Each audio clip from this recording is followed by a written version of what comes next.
لله الحمد لله الذي خلق الموت والحياة ليبلوكم أيكم أحسن عملا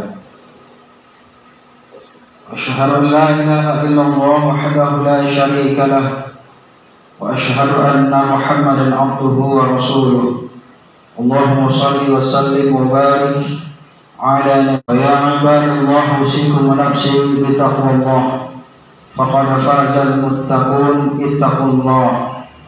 اتقوا الله حق تقاته ولا تموتن إلا وأنتم مسلمون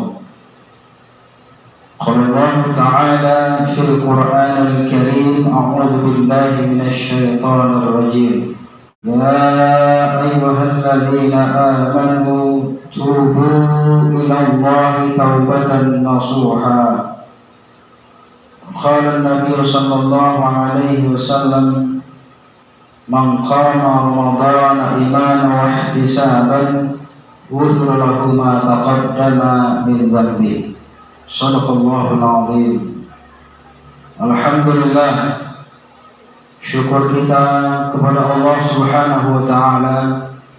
Pada siang hari ini kita masih diberikan kesehatan dan kesempatan sehingga kita bisa melangkahkan kaki serta mengayunkan tangan menuju rumah Allah Subhanahu wa Ta'ala dalam rangka melaksanakan kewajiban kita kepada Allah Subhanahu wa Ta'ala, yakni salat fardu Jumat secara berjamaah.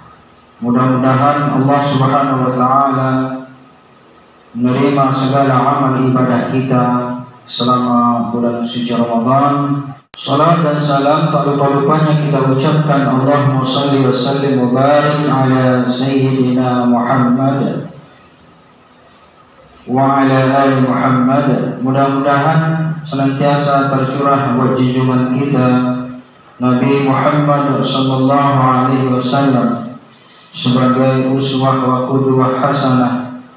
Mudah-mudahan kita semuanya mendapatkan syafaat pertolongannya di akhirat kelak nanti, di mana semua amal kita, semua perbuatan kita, semua apa yang kita kerjakan selama kita hidup di dunia pasti akan ditimbang dan dihisab oleh Allah Subhanahu wa Ta'ala. Melalui mimbar ini khatib mengajak kepada kita semuanya, marilah kita bersama-sama untuk tingkatkan keimanan dan ketakwaan kita kepada Allah Subhanahu wa Ta'ala. Mudah-mudahan di bulan Ramadan ini kita semakin dekat dengan Allah Subhanahu wa Ta'ala. Ketika seorang hamba mendekatkan diri kepada Allah Subhanahu wa Ta'ala satu hasta, maka Allah Subhanahu wa Ta'ala akan mendekatkan dirinya kepada hamba tersebut satu jengkal, bahkan mungkin 1 senti. Dan demikianlah seterusnya. Apabila kita mendekatkan diri kepada Allah Subhanahu wa Ta'ala, menghambakan diri kepada Allah, mendekatkan diri kepada Allah, taqarrub ila Allah, maka Allah Subhanahu wa Ta'ala akan lebih mendekat kepada kita. Mudah-mudahan kita termasuk di antara hamba-hambanya yang didekati oleh Allah, yang diberikan rahmat oleh Allah, terutama di saat-saat di bulan Ramadan, bulan yang penuh berkah, bulan yang penuh mulia. Allah Subhanahu wa Ta'ala memberikan begitu banyak kemuliaan-kemuliaan kepada kita sebagai hambanya, bagi orang-orang yang senantiasa melakukan berbagai macam ibadah. Dan hendaklah kita senantiasa berusaha dan berupaya untuk meminta ampun kepada Allah Subhanahu wa Ta'ala. Kita kembali kepada Allah, karena di bulan Ramadan ini salah satu momentum bagi kita untuk kembali kepada Allah. Karena di bulan Ramadan ini Allah Subhanahu wa Ta'ala membuka pintu-pintu ampunannya bagi kita. Ya ayyuhalladzina amanu tubu ilallahi taubatan nasuha. Hai orang-orang yang beriman, kita dipanggil oleh Allah Subhanahu wa Ta'ala sebagai orang-orang yang beriman kepadanya. Tubu ilallahi taubatan nasuha. Bertaubatlah kalian kepada Allah dengan taubat yang nasuha, taubat yang tidak akan pernah kita ulangi perbuatan kesalahan yang sama. Mudah-mudahan di Ramadan ini kita semuanya mendapatkan ampunan dari Allah Subhanahu wa taala. Man qama Ramadan imanan wa ihtisaban ghufira lahu ma taqaddama min dhanbi. Barang siapa yang senantiasa mendirikan malam-malam Ramadan, qiyam Ramadan, tarawih Ramadan, witir di bulan Ramadan, tahajud di bulan Ramadan, maka Allah Subhanahu wa taala akan mengampunkan dosa-dosanya yang berlalu. Tapi harus memiliki dua syarat mutlak, yaitu dengan imanan dan ihtisaban, yaitu penuh dengan keimanan dan juga penuh dengan harapan kepada Allah Subhanahu wa taala. Hadirin berbahagia, maka oleh karena itu khatib menyampaikan khutbah pada hari ini berkenaan dengan memaksimalkan bulan suci Ramadan. Sebagaimana kita ketahui, pada minggu ini adalah minggu terakhir. Minggu terakhir di mana kita akan berpisah dengan bulan suci Ramadan. Para hadirin berbahagia, pertanyaannya, apa amalan yang sudah kita lakukan? Sudah sampai di mana kita baca Qur'annya? Sudah sampai di mana kita qiyam Ramadannya? Sudah sampai di mana kita peduli dengan orang-orang yang ada di sekitar kita? Apakah kita sudah pernah menyantuni anak-anak yatim? Apakah kita sudah mengeluarkan zakatul mal, zakat harta kekayaan kita? Jangan sampai zakat malnya lebih banyak daripada zakat malnya. Jangan sampai shopping ke mall, anggaran untuk THR dan baju lebaran lebih banyak daripada zakat malnya. Oleh karena itu, orang-orang yang beriman kepada Allah Subhanahu wa taala, maka mereka akan senantiasa memanfaatkan, memaksimalkan amalan-amalan selama bulan suci Ramadan. Di antara hal yang harus kita persiapkan di akhir-akhir bulan Ramadan adalah memaksimalkan qiyam Ramadan. Bahkan juga Rasulullah SAW menganjurkan kepada kita umatnya, umat Islam, untuk melaksanakan yang namanya i'tikaf 10 hari di akhir bulan suci Ramadan. Mudah-mudahan dengan i'tikaf itu kita mendapatkan qadar, mana diberikan kemuliaan yang luar biasa. Min alfi syahrin, alfun artinya 1000, syahrin artinya bulan. Bayangkan hadirin berbahagia, orang-orang yang mendapatkan Lailatul Qadar, yaitu adalah orang-orang yang akan mendapatkan kemuliaan dari Allah Subhanahu wa taala, mendapatkan pahala yang ibadahnya luar biasa dibandingkan yaitu perumpamaan seperti yaitu 1000 bulan. Subhanallah, orang-orang yang mendapatkan bulan suci Ramadan dan mereka kemudian menemukan bulan malam Lailatul Qadar, maka mereka akan mendapatkan kemuliaan dari Allah Subhanahu wa taala, khairun, lebih baik daripada 1000 bulan. Bayangkan hadirin yang berbahagia. Kemudian juga Rasulullah SAW menganjurkan kepada kita untuk bersedekah kepada orang-orang yang du'afa, al-mustad'afin. Du'afa wal mustad'afin. Du'afa adalah orang-orang yang tidak mampu, orang-orang yang hidupnya berkekurangan. Mustad'afin adalah orang-orang yang lemah fisiknya dan lemah ekonominya. Hamba-hamba yang terpilih oleh Allah Subhanahu wa taala. Karena kita sebagai hamba yang ditunjuk oleh Allah, sebagai hamba yang terpilih oleh Allah Subhanahu wa taala, sebagai alumni pada bulan suci Ramadan, dan insya Allah akan dinobatkan sebagai hamba-hamba yang bertakwa di sisi Allah Subhanahu wa taala. Maka oleh karena itu jangan sampai kita lupa peduli kepada orang-orang yang ada di sekitar kita. Mari kita lirik tetangga-tetangga kita. Kita lihat kanan dan kiri kita, depan dan belakang kita, saudara-saudara kita, kerabat-kerabat kita. Mungkin di antara mereka masih banyak mereka-mereka yang berkekurangan di segi ekonomi. Mungkin barangkali di antara mereka ada yang berpuasa siang dan malam. Kenapa hadirin berbahagia? Barangkali karena tidak ada yang dimakan. Bayangkan hadirin berbahagia, jangan sampai Ramadan berlalu, akhirnya kita tidak melakukan apa-apa. Tidak peduli kepada sesama kita, tidak peduli kepada orang-orang yang dhaif, yang du'afa wal mustad'afin, pada janda-janda yang jompo, pada orang-orang tua yang tidak bisa bekerja, kepada anak-anak yatim yang ada di sekeliling kita. Semuanya merupakan bagian dari kewajiban kita yang mesti kita santuni sewaktu bulan suci Ramadan khususnya, dan pada bulan-bulan yang lainnya pada umumnya.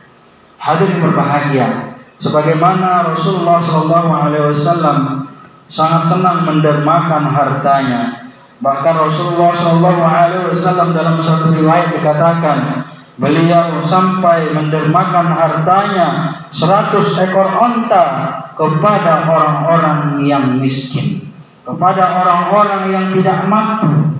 Hadirin berbahagia, dan juga Rasulullah SAW memberikan hartanya, apapun yang beliau miliki di rumahnya, beliau berikan kepada orang-orang yang du'afa wal mustad'afin, kepada orang-orang jompo yang tidak mampu bekerja. Dan juga beliau senang sekali pada bulan suci Ramadan menyantuni anak-anak yatim. Oleh karena itu, hadirin berbahagia, masih ada kesempatan bagi kita untuk memaksimalkan bulan suci Ramadan ini. Mari kita perhatikan orang-orang yang tidak mampu di sekitar kita. Jangan sampai kita mengatakan tidak. Berikan apa yang kita mampu, berikan apa yang kita bisa, berikan apa yang kita punya. Dan insya Allah apapun yang kita berikan kepada orang-orang yang membutuhkan di sekeliling kita, maka Allah Subhanahu wa Ta'ala akan melipat gandakan pahalanya di bulan suci Ramadan. Amin ya Rabbal Alamin. Dan bahkan juga di antara para sahabat Rasulullah SAW di bulan suci Ramadan, banyak para sahabat Rasulullah.